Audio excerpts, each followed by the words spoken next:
Smartly ফেরত গেছে বলে ওয়াকারুজ্জামানের কখন তো উপায় ছিল না, এই সংবিধান অনুযায়ী ছিল না। কিন্তু আপনি শেখ হাসিনাকে তো অবৈধ সরকার ঘোষণা করেন নাই, আপনি তো বিকল্প সরকার তৈরি করেন নাই, আপনি তো 5ই আগস্টের আগে শেখ হাসিনাকে স্যাক করেন নাই। শেখ হাসিনাকে যদি স্যাক করতেন, বলতেন she is not a prime minister, তার কথা কেউ শুনবেন না। আজকে যদি এই মার্শাল লর অধীনে যদি এই মার্শাল লকে যদি ওন করতো আমার প্রধান উপদেষ্টা সাহেব, উনি যদি চিফ মার্শাল অ্যাডমিনিস্ট্রেটর হইতেন, তাহলে আজকে বাংলাদেশের অবস্থা অন্যরকম হতো।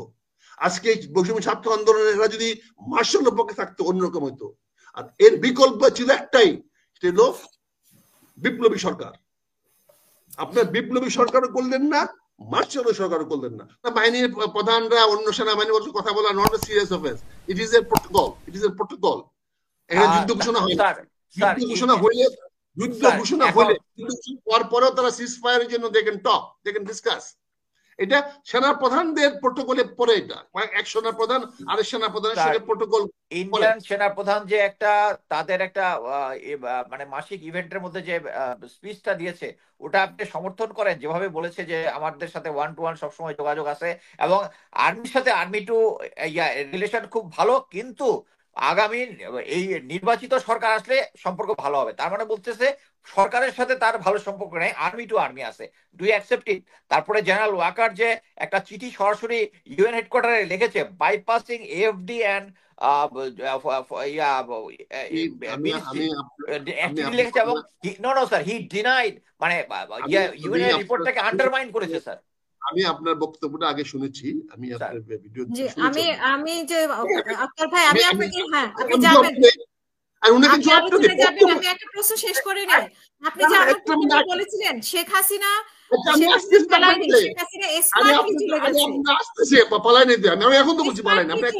স্মার্টলি চলে যাওয়ার জন্য উনি কি সেনাপ্রধানকে ব্যবহার করেছেন কিনা?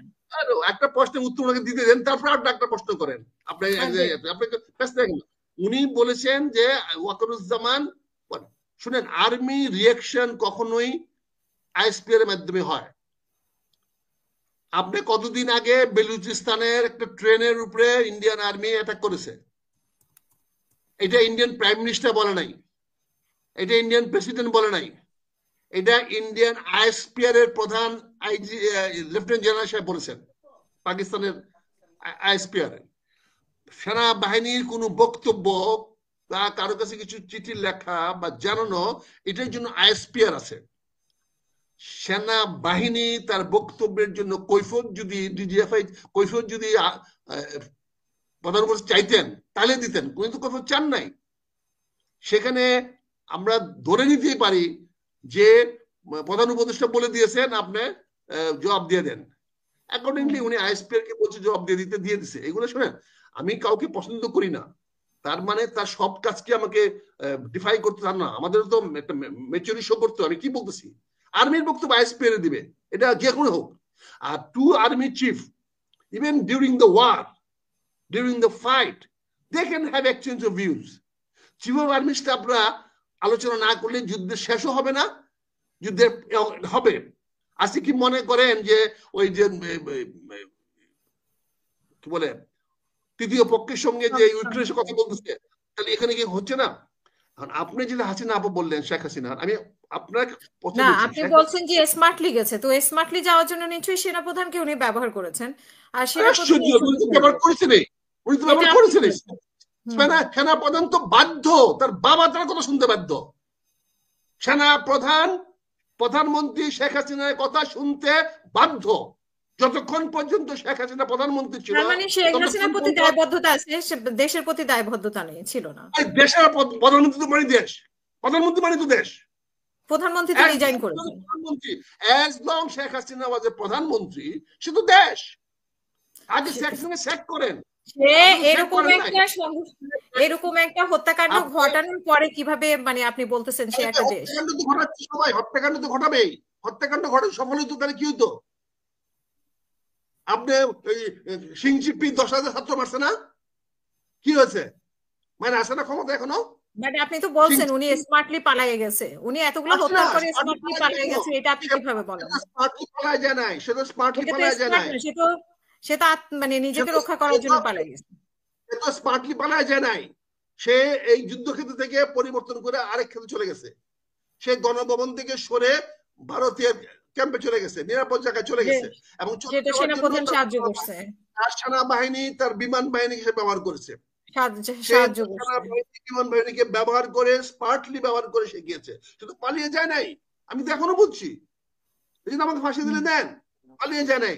এবং তাকে আমি বলছি এই স্মার্টলি ফেরত গেছে বলে ওয়াকারুজ্জামানের কখন উপায় ছিল না, এই সংবিধান অনুযায়ী ছিল না। কিন্তু আপনি শেখ হাসিনাকে তো অবৈধ সরকার ঘোষণা করেন নাই, আপনি তো বিকল্প সরকার তৈরি করেন নাই, আপনি তো 5ই আগস্টের আগে শেখ হাসিনাকে স্যাক করেন নাই। শেখ হাসিনাকে যদি স্যাক করতেন, বলতেন she is not a prime minister, তার কথা কেউ শুনবেন না। শোনেন শেখ মুজিবুর বঙ্গবন্ধু কি বলছিল, আপনারা কথা শুনবেন না, অফিসে যাবেন, বেতন নিয়ে আসবেন।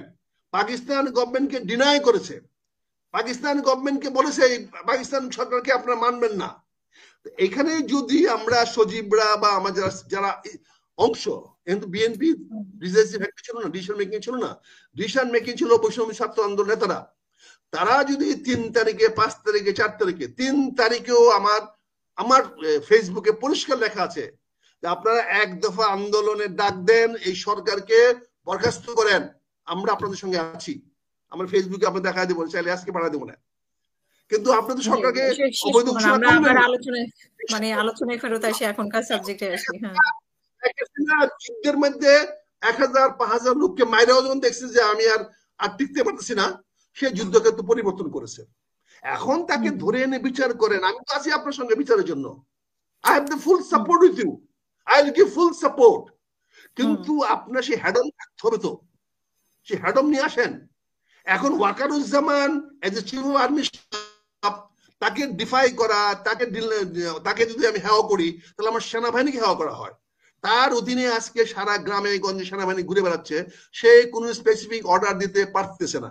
আমার স্বরাষ্ট্রমন্ত্রী কোনো স্পেসিফিক অর্ডার দেয় না, কেন অবস্থায় কি করবে? এই যে দেখেন আজকে কথা বলেন 2018 সনে, আপনি তো জানেন, আর্মিতে ছিলেন, আপনি ইন্টারভিউ ছিলেন। 2018 সনে আর্মি অফিসাররা ওয়াজ সো হেল্পলেস, তারা গাড়ি নিয়ে ঘুরে বেড়াতেও কিছু করতো না। আমরা নির্বাচন করেছি, তারা দারোগার কথা শুনতে হইতো, দারোগার সামনে দাঁড়ায় থাকতো ক্যাপ্টেন সাহেব, মেজর সাহেব গিয়ে। আমরা টেলিফোন করে বলছি, কর্নেল সাহেবকে ফোন করছি, কিশোরগঞ্জের দায়িত্বপ্রাপ্ত কিশোরগঞ্জের বাজার কর্নেল সাহেব বলে, স্যার আমাদের কিচ্ছু করার নাই স্যার, আমাদের অর্ডার নাই স্যার যাওয়ার। আপনাদের তো অর্ডার থাকে না সবসময়, আপনার সবসময় সরকার পক্ষে অর্ডার থাকে না। এই জন্য দরকার ছিল মার্শাল ল। যদি আজকে মার্শাল ল ডিক্লেয়ার করতে পারতেন, ওয়াকারুজ্জামান কিন্তু মার্শাল ল করার মতো ক্ষমতা আপনারা সবাই মিলে দিতেন, সকল অফিসে দিতেন, বাংলাদেশের ইতিহাস আজকে অন্যরকম হইতো, বাংলাদেশ আজকে অন্য পরিবর্তন হতো। আজকে যদি এই মার্শাল লর অধীনে যদি এই মার্শাল লকে যদি ওন করতো আমার প্রধান উপদেষ্টা সাহেব, উনি যদি চিফ মার্শাল অ্যাডমিনিস্ট্রেটর হইতেন, তাহলে আজকে বাংলাদেশের অবস্থা অন্যরকম হতো। আজকে বৈষম্য ছাত্র আন্দোলনের এরা যদি মার্শাল লর পক্ষে থাকতো, অন্যরকম হইতো। আর এর বিকল্প ছিল একটাই, সেটা হলো বিপ্লবী সরকার। আপনার বিপ্লবী সরকারও করলেন না, মার্শাল সরকারও করলেন না, করলেন কি অসাংবিধানিক একটা অবৈধ সরকার। কাজে এখানে আপনি কাউকে এভাবে দায়ী না করে আসেন, এখনো সময় আছে। এখনো আমি আহ্বান জানাবো, রাজনৈতিক সমাধান ছাড়া কোনো সমাধান হবে না। আপনি গৃহযুদ্ধ ঠেকাইতে হইলে রাজনৈতিক সমাধান লাগবে। আপনি মনে করেন না 5ই আগস্ট বা তৎকালীন সময়ে ছাত্ররা যা করতে পারছে এটা এখন করতে পারবে? এখন এক রাত্রে বিচ্ছিন্ন 1 ঘন্টা ঘটনা পরের দিন করতে পারবে না।